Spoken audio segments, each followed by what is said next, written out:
kamu tidak akan paham. Kamu tidak akan tahu tentang perasaan orang itu cinta atau tidak. Apakah kamu kira orang terus yang sedang berjoget begini itu orang itu tidak cinta?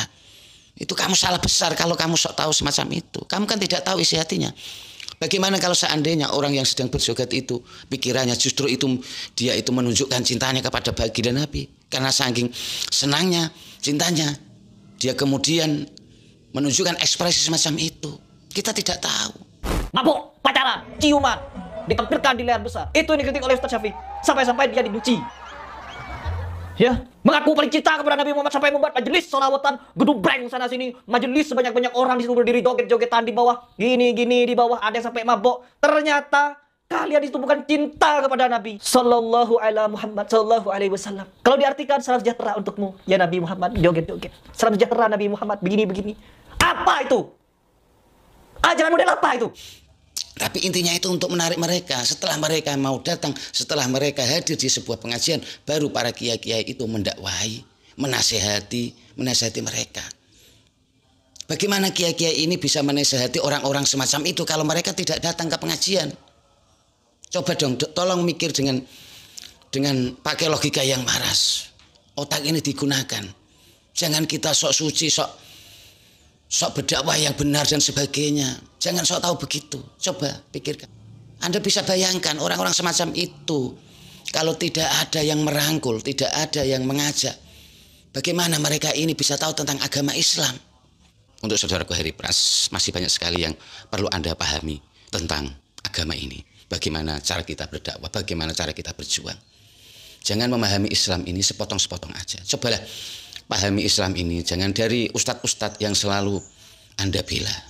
Cobalah pahami juga dari kiai-kiai yang lain. Pertimbangan mereka. Sebelum Anda menjustis, menyalahkan orang. Itu cobalah kamu dengarkan. Kenapa ini? Kok ada semacam ini? Jangan hanya terus menyalahkan. Kalian itu biasa sok menyalahkan, tapi tidak pernah tahu solusinya bagaimana. Assalamualaikum warahmatullahi wabarakatuh. Bismillahirrahmanirrahim. Alhamdulillahirabbil alamin. Wa bihi nasta'inu ala umuri dunya waddin. Wassalatu wassalamu ala asyrafil anbiya'i wal mursalin. Sayyidina wa maulana Muhammadin wa ala alihi wa sahbihi ajma'in amma ba'd. Para pemirsa sebangsa dan setanah air dimanapun Anda berada yang berbahagia, terima kasih Anda semua masih bersama dengan saya Normas, Nur Rahmat Asmawi di Normas Channel. Pada kesempatan yang berbahagia ini saya akan menanggapi lagi tentang saudaraku Heri Pras yang menganggap orang-orang yang sedang bersolawatan sambil dinyanyi-nyanyikan, berjoget-joget, solawat dikoplokan dan sebagainya, dia menganggap orang semacam itu tidak cinta Nabi. Dan dikiranya mereka yang mengundang acara-acara semacam itu adalah acara hanya untuk merusak Islam, untuk merusak ajaran Islam. Perheran. Apa hukum bersolawat yang dilakukan? Apakah dibenarkan dalam syariat Islam? Jadi kalau solawat dilakukan seperti pantun, seperti syair jemaah, insya Allah nggak ada masalah. Betul. Puji-pujian buat Rasulullah SAW itu ada, tapi kalau dilakukan sekarang ini udah ada solawat dangdutan. Nanti ada rock lagi solawat, ada model musik jazz bersolawat. Apa enggak? Ini ibadah. Tolong kita tahu diri, ibadah ini perlu kekhusyuan. Betul. Perlu menanamkan cinta di dalam hati kita kepada yang kita bacakan salawat buat Nabi alaihi salatu wassalam. Tapi kalau kita mau kita sambil nyetir mobil, kita mengatakan sallallahu ala Muhammad, sallallahu alaihi wasallam, sallallahu ala Muhammad, sallallahu alaihi wasallam. Kita salawat seperti itu nggak apa-apa. Tapi jangan pakai yang apalagi ada yang sambil berjoget jamaah.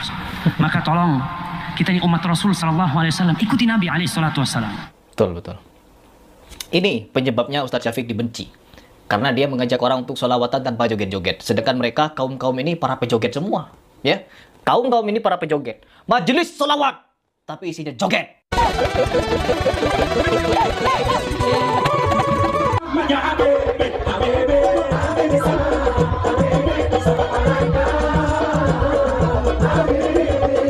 Ya, majelis sholawat pakai bendera besar-besaran, joget, bentrok sana sini, perang, tawuran. Maca solawat yang itu aturan. Ojo tawuran, ojo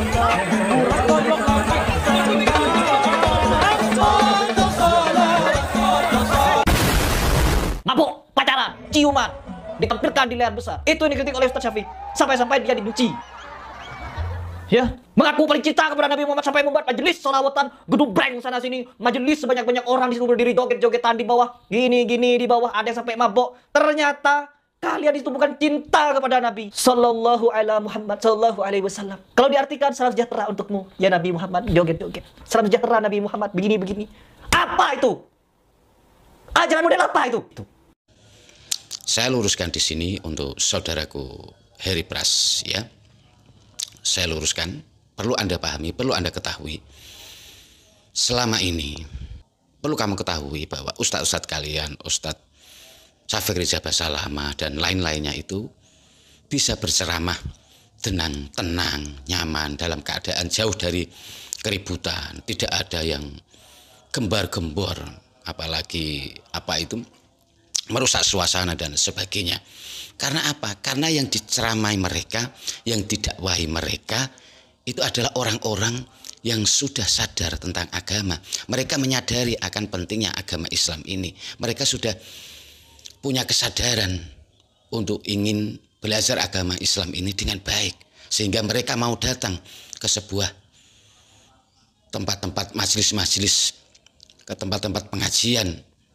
Mereka mau datang karena sudah ada kesadaran. Lalu bagaimana langkah ustadz kalian itu mendakwahi orang-orang yang masih ada di jalanan?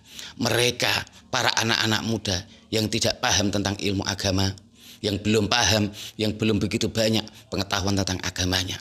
Lalu bagaimana ustadz-ustadz kalian itu mendakwahi orang-orang yang semacam itu? Bagaimana cara ustadz-ustadz kalian itu mendakwahi orang semacam itu? Orang-orang yang belum punya kesadaran tentang agama Islam. Dia tidak menyadari pentingnya tentang agama Islam. Orang-orang semacam ini tidak akan mau datang ke majelis Anda, ke tempat pengajian-pengajian Anda. Lalu bagaimana ustadz-ustadz kalian bisa mendakwahi orang semacam ini? Padahal kita sebagai umat Islam, kita dianjurkan untuk berdakwah kepada orang-orang yang masih sangat bodoh sekali. Itu tujuan utamanya, yang masih sangat bodoh sekali. Kemudian mereka yang lebih pintar lagi, dan kemudian mereka yang sudah mulai memahami. Lalu bagaimana cara ustadz kalian itu bisa mendakwahi orang-orang semacam itu? Bagaimana caranya? Kalau Anda, saudaraku Heri Pras, ini kalau Anda mau menyadari bagaimana kita bisa merangkul mereka, orang yang belum punya kesadaran tentang agamanya, bagaimana kita bisa merangkul mereka, anak-anak muda yang masih sukanya keluyuran, pacaran dan sebagainya. Bagaimana kita bisa menceramai mereka, bagaimana kita bisa mendakwahi mereka. Kalau Anda memikirkan hal semacam itu, maka Anda tidak akan gampang menyalahkan jika ada pengajian itu ternyata ada sholawat yang didokoplokan, dinyanyi-nyanyikan dengan berbagai macam lagu dan sebagainya. Terus ada sholawat yang berjoget-joget. Anda tidak akan menyalahkan begitu saja. Kalau Anda menyadari ini, kalau Anda menyadari bagaimana ustadz kalian itu bisa berdakwah dengan orang-orang semacam ini, ketahuilah bahwa pengajian-pengajian yang ada hal semacam itu bukanlah tujuan utama dari para tuan rumah atau penyelenggara atau kiai yang mengundang hal semacam itu. Terus pengajian diadakan, sholawat dikoplokan, terus kemudian berjoget. Itu tidak ada tujuan hal semacam itu. Tapi memang hal ini adalah salah satu daya tarik untuk mereka, anak-anak muda, mereka yang belum sadar, belum punya kesadaran tentang agama ini, untuk menarik mereka agar mereka ini mau datang. Adanya hal semacam itu.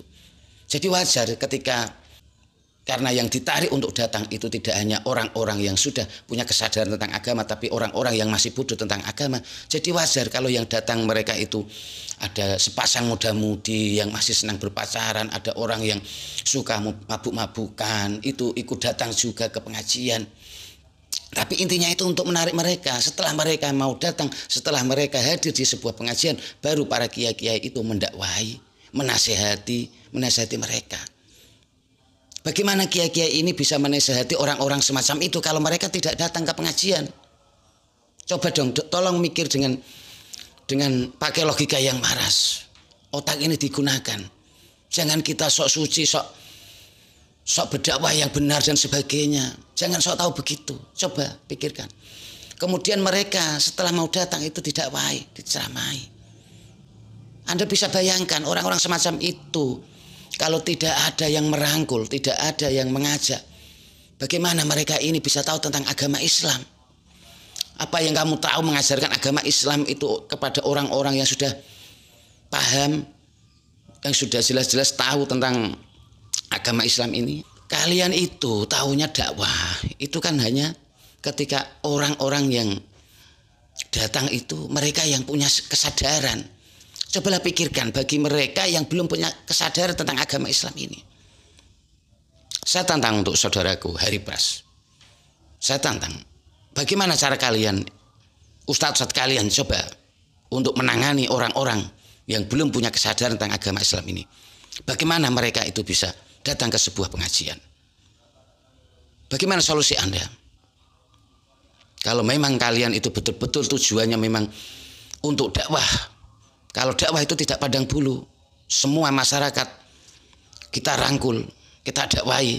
Apalagi mereka yang masih sangat bodoh, berkelakuan yang masih sangat bejat dan rusak, tidak tahu. Bagaimana kita bisa mendakwahi mereka? Jadi wajar kalau ketika ada orang yang datang di pengajian itu, kemudian mereka tertangkap kamera masih berpacaran, ada yang terus mabuk-mabukan, kemudian terjadi tawuran. Itu karena apa? Karena yang datang mereka ini memang dari kelompok orang-orang yang belum paham, belum sadar tentang agama. Karena mereka ini ditarik biar mereka mau datang itu, biar mereka ini mau menyadari tentang agamanya.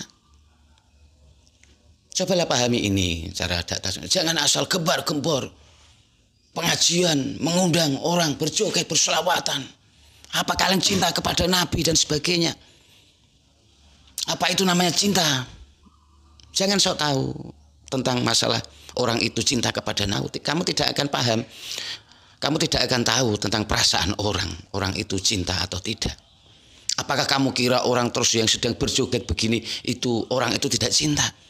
Itu kamu salah besar kalau kamu sok tahu semacam itu. Kamu kan tidak tahu isi hatinya. Bagaimana kalau seandainya orang yang sedang berjoget itu pikirannya justru itu dia itu menunjukkan cintanya kepada baginda Nabi. Karena saking senangnya, cintanya, dia kemudian menunjukkan ekspresi semacam itu. Kita tidak tahu. Kita jangan sok menyalahkan begitu ya.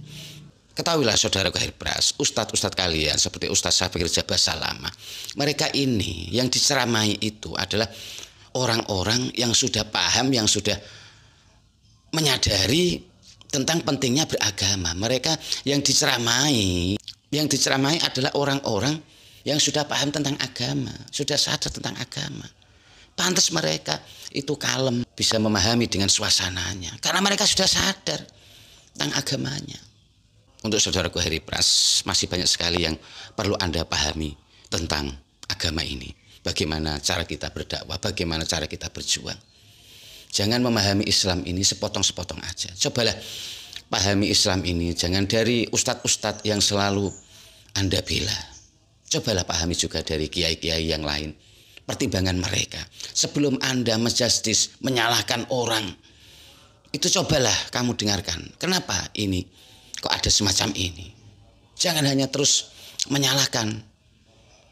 Kalian itu biasa sok menyalahkan, tapi tidak pernah tahu solusinya bagaimana. Untuk saudaraku Hari Pras, masih banyak sekali yang perlu Anda pahami tentang agama ini. Bagaimana cara kita berdakwah, bagaimana cara kita berjuang. Jangan memahami Islam ini sepotong-sepotong aja. Cobalah pahami Islam ini, jangan dari ustadz-ustadz yang selalu Anda bela. Cobalah pahami juga dari kiai-kiai yang lain. Pertimbangan mereka. Sebelum Anda menjustis, menyalahkan orang, itu cobalah kamu dengarkan. Kenapa ini? Kok ada semacam ini? Jangan hanya terus menyalahkan. Kalian itu biasa sok menyalahkan, tapi tidak pernah tahu solusinya bagaimana. Apakah kalian pernah melihat Ustaz Syafiq Rizal Bersalamah berdakwah di tengah orang-orang yang sedang ada keributan? Paling kalian menjawab, ngapain dakwah di tempat yang keributan? Kan begitu sih. Jadi saya kira cukup sekian untuk saudaraku Heri Pras. Sebaiknya Anda lebih arif dan bijaksana dalam menanggapi segala sesuatu. Jadi tidak asal kowar-kowar dan komentar seenaknya. Karena setiap orang itu pasti mempunyai alasan. Dan alasan itu yang perlu Anda pahami. Sebelum Anda kowar-kowar, menjudge orang, menuduh orang begini, begitu, tolonglah dipahami dulu ya. Tolonglah dipahami dulu kronologinya, apa sebabnya, kenapa kok bisa begitu ya. Saya kira cukup sekian, semoga ini bisa bermanfaat untuk semua. Wabillahi taufiq wal hidayah. Wassalamualaikum warahmatullahi wabarakatuh.